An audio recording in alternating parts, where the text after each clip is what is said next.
You're listening to the Good Question Podcast with Richard Jacobs. Our goal is to make each of our guests exclaim, that's a good question. I don't know the answer. Because when that happens, it means you, the listener, may be inspired to learn more beyond the interview and to ask great questions yourself that lead to new insights. In this podcast, we cover historical and current anthropology, comparative religion, and history. Welcome, and let's get started. Hello, this is Richard Jacobs with the Good Question Podcast. My guest today is Peter Schein. He's the author of Humble Inquiry, The Gentle Art of Asking Instead of Telling. I recently got a complimentary copy of the book from him, which I'm starting to make my way through, so I appreciate that, Peter. He has 30 years of industry experience in marketing, strategy, and corporate development. He's worked for places such as Apple and Sun Microsystems, now Oracle. So welcome, Peter. Thanks for coming. Thank you very much for having me. Pleasure to be here. And if I may humbly ask, why did you write this book? Well, I will apologize for a sort of long answer. The first thing is this is a third edition of a book that my father and I wrote, the second edition, and my father solo wrote the first edition. So this notion of humble inquiry has been sort of out in the market, out in the ether for about 10 years or so. It actually originally came out of a book that my father wrote called Helping, that was all about the experience of going through some sort of tough times with healthcare and the illness of my mother. And my father, who, has a long history in organization development, organizational psychology, and organizational culture, and was a professor for many years at MIT, had some time to sort of reflect on this idea of how can people, whether they be a consultant or whether they be an MD or whether they be a tech or however else you are charged with intervening in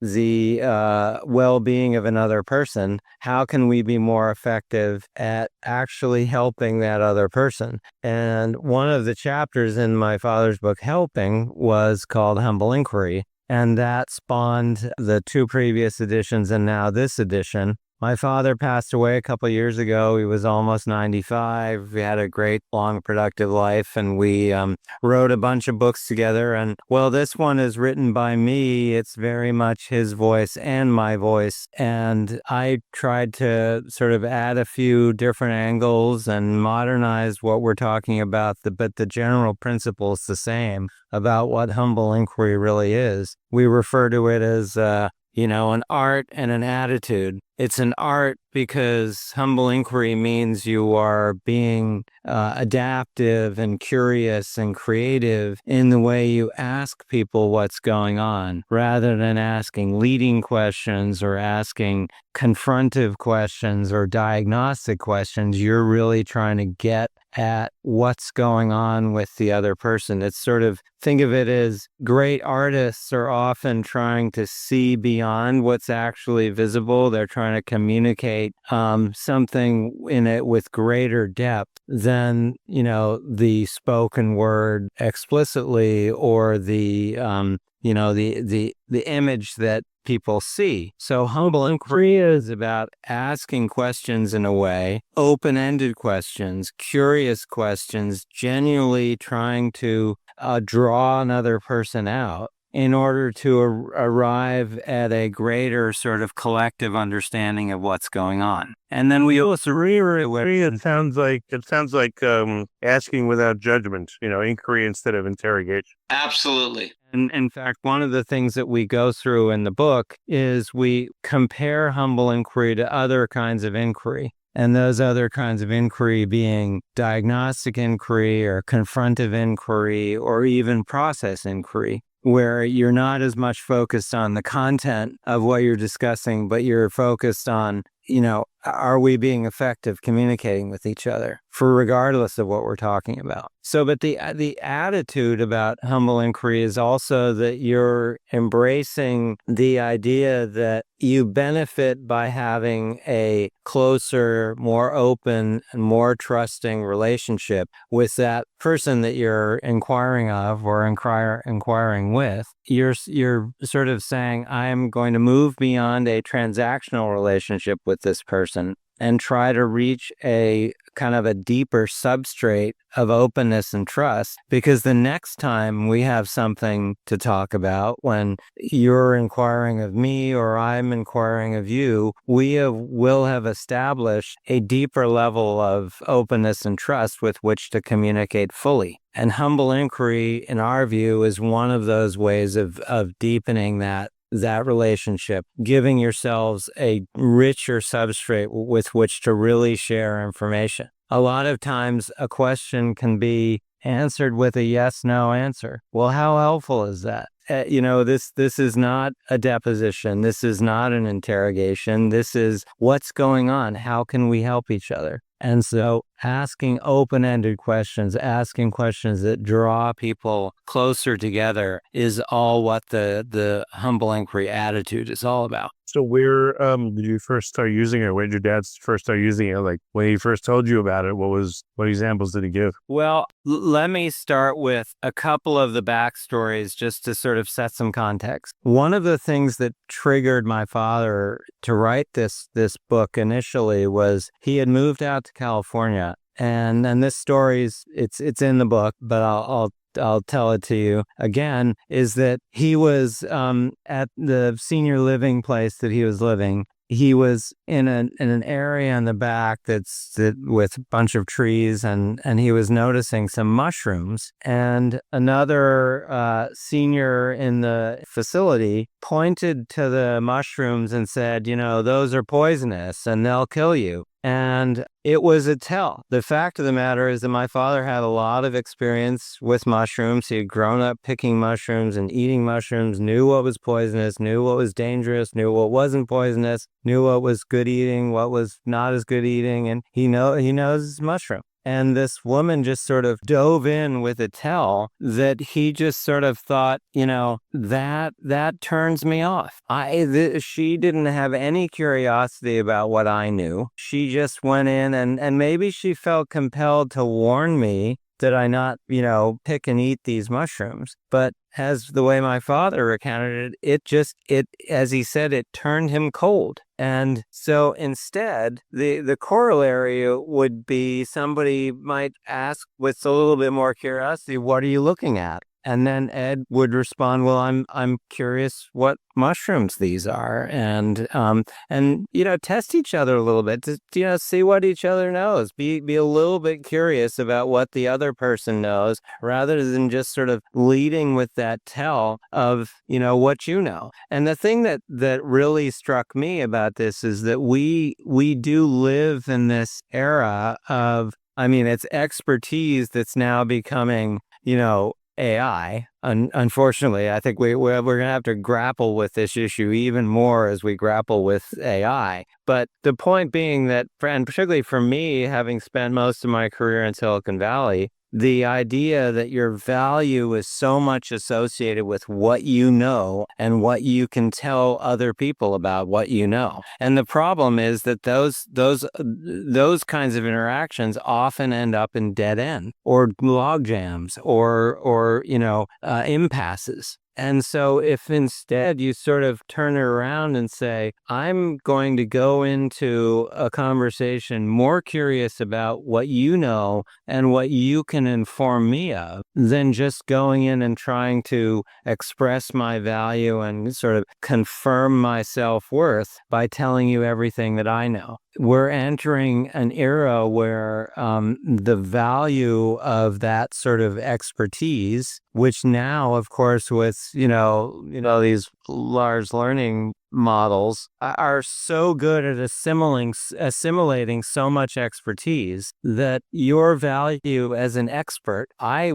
will argue, is going down. Whereas your value as an inquirer, as being able to sort of draw people in and get them to share information that they have that's contextual. It may not be exactly the kind of fact-based information that you might draw out of an AI, but there may be some context that is far more valuable in any given moment and trying to make any different given decision. So it is all about sort of that getting to the point where you're willing to embrace that your vulnerability is what you don't know. And to some extent, generative AI is going to help you, but your relationships with other human beings and getting them to be more open with you and you to be more open with them, that's where we have to go as leaders, in order to be sure that we can innovate, to be sure that we can be creative, to be sure that we can be adaptive as we face, new challenges and opportunities down the road, which starts tomorrow.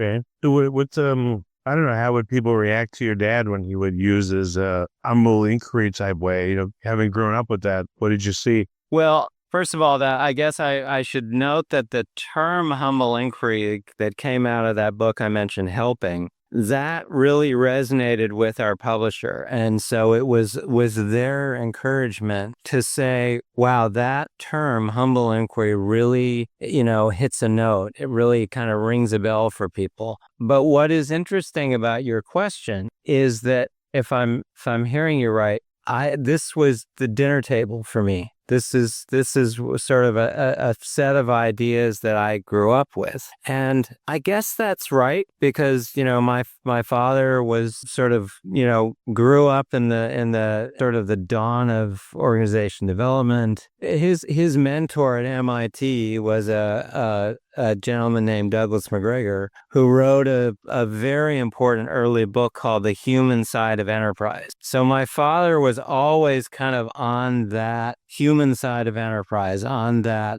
there's more to leadership by managing what's going on with the group than managing what's going on with the P&L. Or with suppliers or competitors. How you deal with really complicated interpersonal dynamic issues in organizations is really what distinguishes great leaders from good tacticians. And so I guess back to your question, I guess I did sort of grow up with that sort of inquiry of how are we going to contextualize what we're trying to figure out? What more is going on? It touches on the sort of mindfulness movement that, sort of early 21st century, how do we become sort of more present in really grappling with what's going on in the moment, rather than getting too caught up with our assumptions about what's going on, and then finding ourselves asking questions that are too deeply informed or too kind of rigidly constrained by our assumptions about what's going on, because often those assumptions are completely wrong. I do think that sort of that philosophical base and that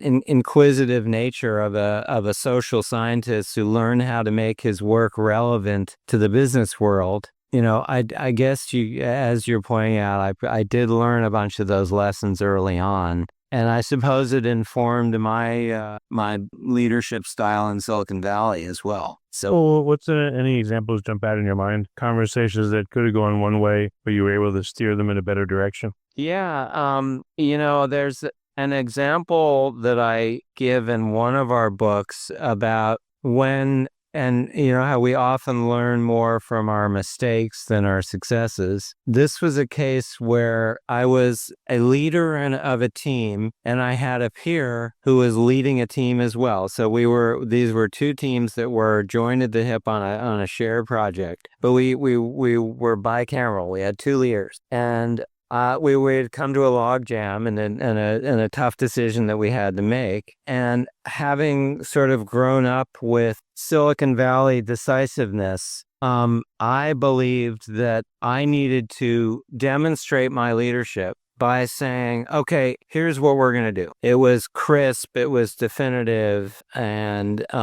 rather than sort of testing the room, I could have tested the room and tried to draw out other people by asking questions in open ways, rather than, falling into that, I'm going to be decisive, I'm going to be definitive, and people are going to respond to that intent, that leadership. And I quickly heard afterwards from my co-leader that was, she was outraged. It's like, what are you doing? there is no other decision to make. And What was she outraged about? that I had gone in with this sort of definitive, declarative statement. Well, here's what we're going to do. And again, I was sort of young, but old enough to be in a leadership position, and believing that I needed to be declarative. I needed to be, I needed to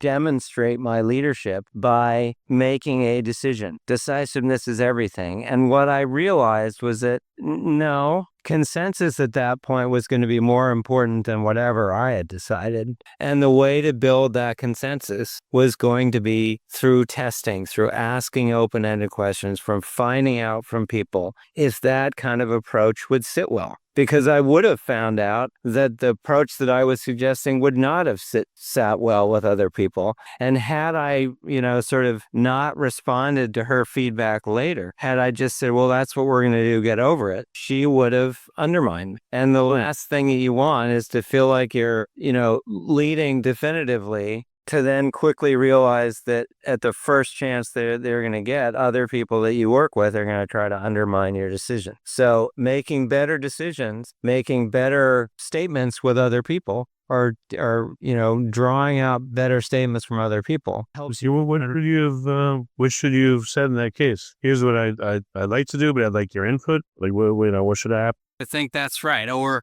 if I propose we do this, how would you respond to that? Or just simply, what's going on here? How are we going to improve this situation? How are we going to get through this logjam? That's an example of where, if the content of the decision is bogging people down, maybe you're better off to say, how are we doing here? Let people air out their feeling like, one person is feeling like you're being too, declarative and descriptive, or prescriptive. Other people might see like, we're dithering here, we need to make a decision. But you will make a better decision if you air out some of those issues. And that's what we would say, that's humble inquiry, but it's also process-oriented inquiry. You're more interested at that moment in time with how is the group doing? How are you functioning well as a group? Because you've established your ground rules are that you're going to make decisions based on consensus. Because if you don't have some level of consensus, you're going to just have people,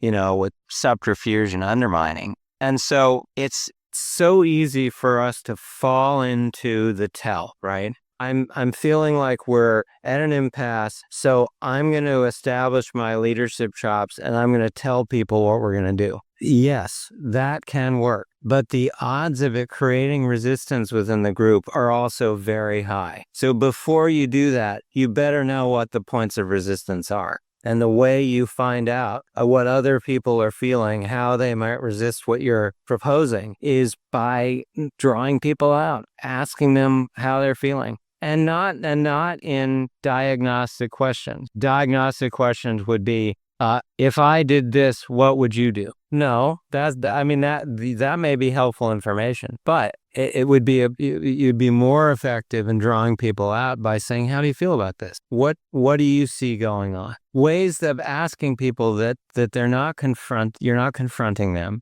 you're not directing them, you're not sort of leading the witness. You just want to know where they're at. And so that's what the humble inquiry attitude is all about. We have this acronym that we describe in the book called Sharing the Mic. And MIC is MIC is an acronym, and the M stands for motivation. You need to convince people that you care about their opinion. You're curious about their opinion, and you're going to respond to them by listening deeply to what they say. The I in sharing the mic is intervention. You realize that you are intervening in a decision flow. You are stopping by asking questions. You are stopping the flow by interjecting in a way that may not seem natural for people, but people will recognize that if we're at a logjam, if we're at an impasse, past, we have to sort of step outside of ourselves. Now, again, to some people, this may not sound like a popular way to do this. No, we need to be decisive. We just need to make a decision and move on. But just embrace the fact that you may decide to do that, but you are going to create resistance without letting people air out some of that resistance as you go through the process. So intervention, you are intervening in the process. And then the last part of it is contribution, to recognize that you are going to ask people how they're feeling, what they value, what concerns them. But as part of that process, you also have to share how you're feeling, that it has to be a two-way street. You can't just be the clinician. You have to be a partner. And so part of that is, sort of contributing your feelings, or you may have some expertise that will help people, but recognize that it's collectively, it's sharing that expertise that's going to build a sort of deeper base of information with which the group can make a better decision. Okay. Are there any templates or frameworks on how to do this for people that are just starting to try it? Yeah, I mean, I'll give you a little bit of sort of the rundown of some of the things that are in the book. We do go through in a chapter, we do describe those different kinds of inquiry. And then an opportunity at the end to go through these mini case studies and sort out, how would I respond? What's the right way for me to react in this situation? And the thing that we like about this is that the idea of humble inquiry is not always that natural. Again, I've described how we are sort of brought up to tell people what we know. And so oftentimes, even in these simple case studies, we feel like, oh, okay, well, I'm being asked for advice, so I should offer advice. Well, often offering advice is the last thing that you should do, because you really need to know a lot about what's going on with somebody who's posing a problem to you before you should really offer advice. Advice is a very, very tricky issue. In fact, we have the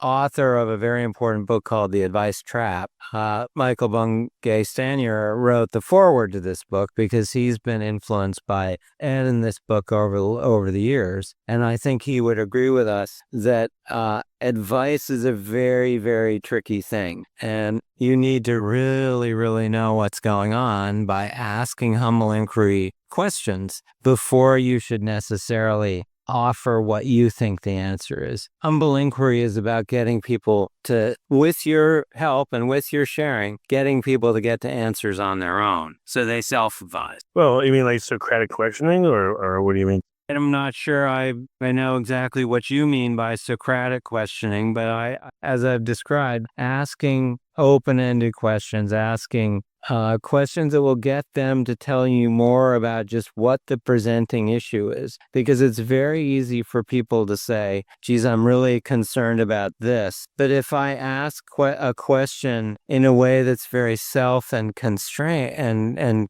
that's simple and constrained, then maybe somebody they won't feel overwhelmed by the question, and they'll give me a simple answer that I can respond to. So what if you're speaking to someone that's a little bit, they're suspicious, or I don't know, they feel like people have been jumping down their throat? How do you advise someone like that? So I'm not sure exactly what this situation you're describing, but let me take it in two ways. There's one situation where somebody is feeling like they're being badgered. You're asking so many questions without offering any help, and that's sort of part of the art of this, that it's very easy to fall into, again, that you build a hypothesis of what's going on and how you can help. That's sort of a natural thing that we do. And then you start asking diagnostic questions, and the person feels like, badgered by all of these details, and to the point where they don't feel like you're helping them.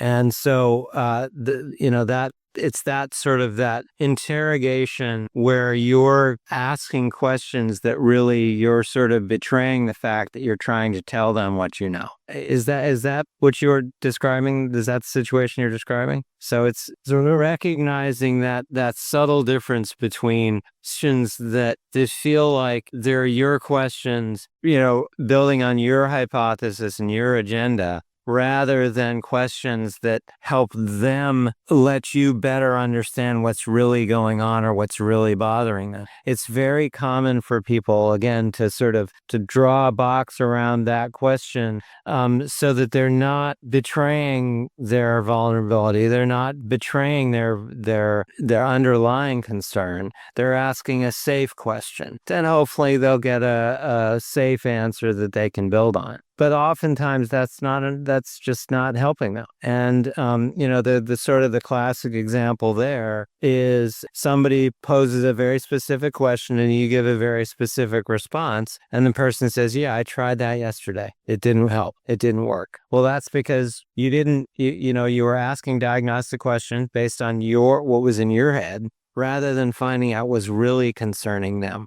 So that's what this idea of let's look deeply at these different kinds of inquiry and try to sort out when humble inquiry is going to be the best approach to drawing that other person out to finding out what's really going on. The other thing when they suspicious and they don't like to be asked questions, or you ask them questions, they seem to not want to answer them. Yeah. Well, I mean, at a certain point, they're building a wall around a relationship. They're kind of telling you, I don't want to have a open and trusting relationship with you. I'm suspicious of you. I don't necessarily trust you. And so maybe there is a transactional information exchange that's of value to both of you, or maybe not. Maybe all of the inquiry in the world isn't gonna sort of bust through that wall. One of the things that we do describe in this book is a 4-level model of relationships that we think is very helpful for people to keep in mind. And those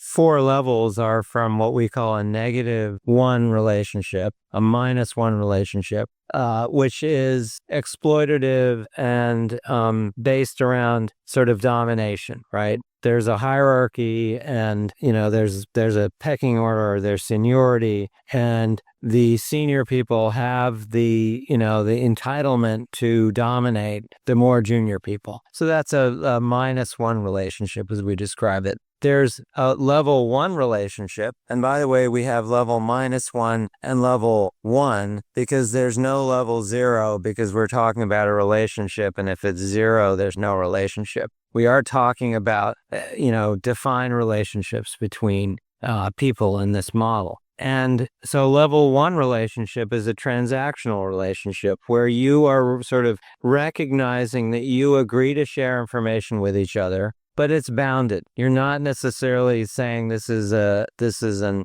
open exchange or an open API, if you will. You're saying this is a bounded information exchange. I'm going to tell you what I've agreed to tell you. You're going to tell me what I've agreed to tell you. We might value transparency, but we're not necessarily going to value openness. And so in a way, I think that's what you were describing. Somebody's a little bit suspicious. They want to maintain professional distance. They want to maintain that level 1 transactional relationship. That is well and good, and you will encounter lots of people like that in professional and personal lives. Our argument, though, is that generally better decisions and more creativity and more innovation come out of a level 2 relationship that we define as personal, where you recognize I'm a whole person. I've got a personal life. I've got a work life. That other person is a whole person with a personal life and a work life.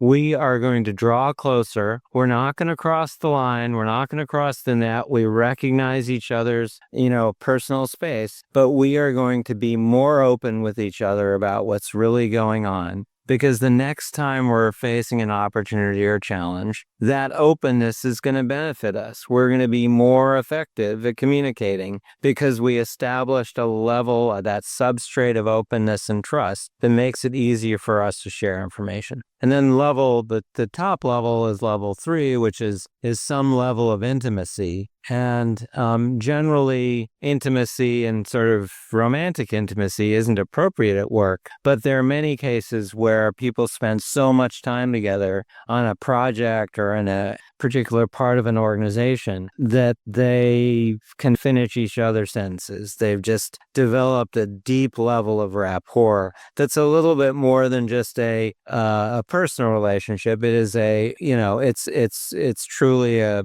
sort of sympathetic relationship. And so we describe that as level 3 but as many people we've talked to about this have said, their goal is to establish a level of professional intimacy that goes a little bit beyond level 2, but they recognize that too much intimacy at work is inappropriate, and so they draw a line. So being conscious of those levels of relationship and starting to be able to kind of, in fact, we have a tool in the book for how to build a relationship map of the people that you work with, so that you can be quite intentional about where you need to deepen the relationship, where you need to move from level 1 to level 2. Or if not, maybe you're quite intentional about the fact that I'm not going to try to build a level 2 relationship with that person, because it's not fertile ground.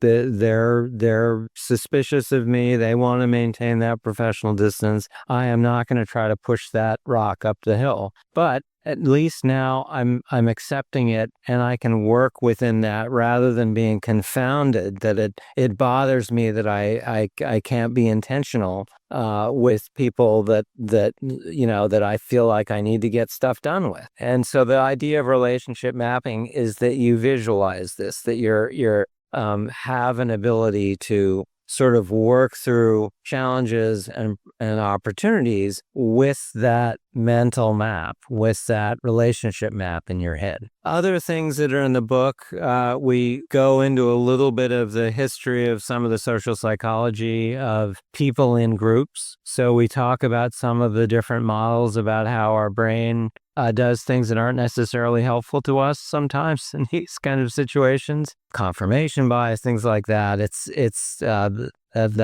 Those are important constructs that are part of this whole set of ideas and practices. And then, as I mentioned, there are ways to practice this stuff that we describe at the end of the book. And throughout the book, there are examples of things that you can practice and things that you can try. Do you recommend people like this idea? You recommend people try this at work or at home first or with family? Like, where's a safer environment to try it? The examples, the little mini case studies at the back of the book, in the appendix, are a combination of work and personal examples. I think it's great to do both. It may feel safer to try this at home, with loved ones, but we also have had a lot of success with people in project teams or smaller work groups saying, we are going to try this. We're going to model this. We're going to go through the exercises. We are going to practice this as a group. It's a safe space. We're not doing anything that's radically different here, but we are going to practice it as a small group so that we can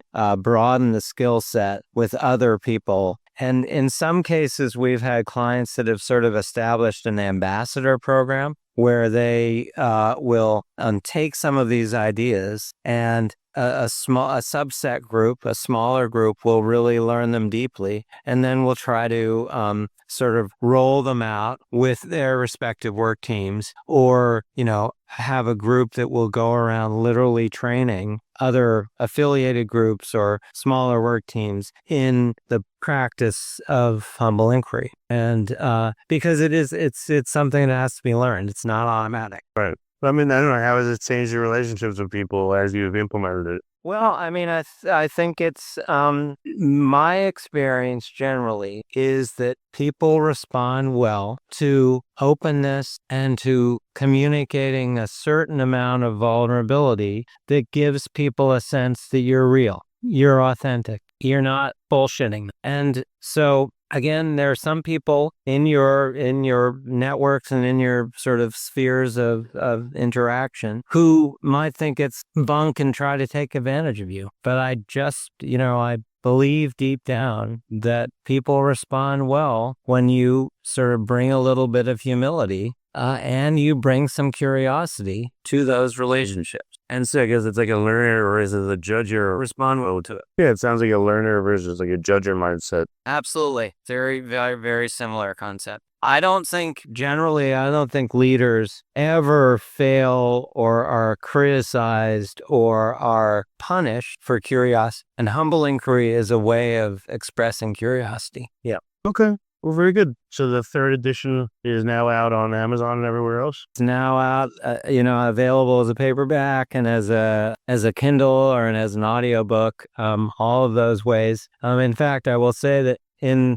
the subsequent editions of this book, even though there are a bunch of exercises, we have tried to make it a little bit less graphical, knowing that a lot of people like to listen to books like this. So we don't have a bunch of descriptions of graphics. We got rid of the graphics and wrote it so that it could be readable and listenable. So hopefully then people will find benefit in that. Okay, very good. But yeah, I encourage people to think of the book to learn this skill. It'll help their relationships. It sounds like both are working at home. Yes, absolutely. And the other thing that I will say is that it takes training. It takes practice. My wife will be the first person to say, I am not being a humble inquirer. And it's like, yeah, you're right. It's sort of easy to believe in something and to describe it. Sometimes it's not as easy to do as you think it's going to be.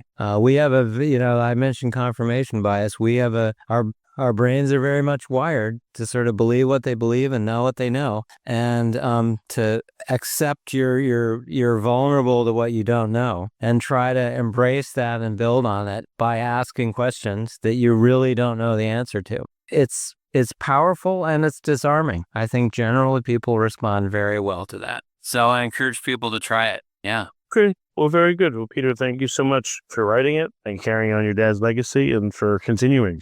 And thanks for being on the podcast. And thank you very much. And I appreciate your honoring my father's legacy. It was a great honor to write with him, and it's a great honor for me to sort of continue the work. So, and I very much appreciate your interest and hope it lands well with your listeners. If you like this podcast, please click the link in the description to subscribe and review us on iTunes. Thank you for listening to the Good Question Podcast. Please email support@thegoodquestionpodcast.com if you have any referrals to great guests for us to interview. Visit thegoodquestionpodcast.com to hear more interviews. And please help us spread the word by rating and reviewing us on Apple Podcasts, iTunes, Spotify, YouTube, or wherever you listen to this podcast.